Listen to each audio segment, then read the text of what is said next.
Hello, welcome back. Al Irshad English സ്കൂളിൻ്റെ online communicative English training പ്രോഗ്രാമിൻ്റെ മറ്റൊരു എപ്പിസോഡിലേക്ക് എല്ലാവർക്കും സ്നേഹപൂർവ്വം സ്വാഗതം. ഇന്ന് നമ്മൾ ഡിസ്കസ് ചെയ്യുന്ന കാര്യം, നമ്മളൊരു കാര്യം ഒരാളോട് ചെയ്യാൻ വേണ്ടിയിട്ട് പെർമിഷൻ ചോദിക്കുകയാണ്. പല രൂപത്തിൽ ചോദിക്കാം. പെർമിഷൻ ചോദിക്കുകയാണ്.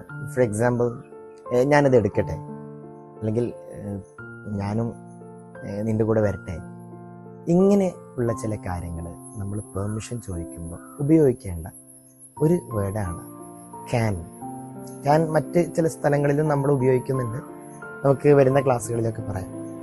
ഇപ്പോൾ നമുക്ക് പറയേണ്ടത്, അപ്പോൾ ക്യാൻ ഐ, ഞാൻ ചെയ്യട്ടെ എന്ന് നമുക്ക് ഒറ്റ വാക്കിന്, അത് സ്പോക്കൺ ലാംഗ്വേജ് ആയിട്ട് നമുക്ക് പറയാൻ പറ്റും. ഒറ്റ വാക്കിൽ നമുക്ക് പറയാൻ പറ്റും ക്യാൻ ഐ എന്ന് പറഞ്ഞാൽ ഷോർട്ടായിട്ട് ഞാൻ ചെയ്യട്ടെ.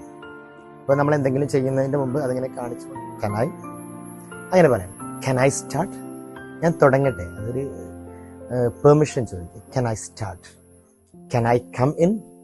Can I come in. Come in എന്ന് പറഞ്ഞാൽ എന്താണ്? ഞാൻ അകത്തേക്ക് വരട്ടെ. Can I come in. Can I go, ഞാൻ പോട്ടെ. ശരിക്കും ക്യാൻ എന്ന് പറഞ്ഞാൽ നമുക്കറിയാം അത് കഴിയുക എന്നാണ് അർത്ഥം. Can I take it. Can I take it, ഞാനിത് എടുക്കട്ടെ. ഇത് ചില സന്ദർഭങ്ങളിൽ നമ്മൾ മേ ഐ എന്ന് പറയാം. രണ്ടും തമ്മിൽ വലിയ വ്യത്യാസമൊന്നുമില്ല.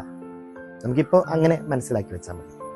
സ്പോക്കൺ ലാംഗ്വേജിൽ മേ ഐ കം ഇൻ എന്ന് പറയാം. ഞാൻ വരട്ടെ അകത്തേക്ക്. ഇത് കുറച്ചുകൂടെ പൊളൈറ്റ് ആയിട്ട് ചോദിക്കുന്നതാണ് ക്യാൻ ഐ എന്ന് നമുക്ക് തൽക്കാലം ചിന്തിച്ചാൽ മതി. Can I come, may I come, ഞാൻ വരട്ടെ. Can I come with you, എനിക്ക് നിൻ്റെ കൂടെ വരാൻ കഴിയുമോ എന്ന് ചോദിച്ചാൽ അതിൻ്റെ അർത്ഥം ഒന്നുകൂടെ പൊളൈറ്റ് ആയിട്ട് ഞാൻ വരട്ടെ എന്ന് ചോദിക്കും. ക്യാൻ ഐ സ്റ്റോപ്പ് ഇറ്റ്, നിർത്തട്ടെ. ക്യാൻ ഐ സ്റ്റാർട്ട്, ഞാൻ തുടങ്ങട്ടെ. Can I start. Thank you.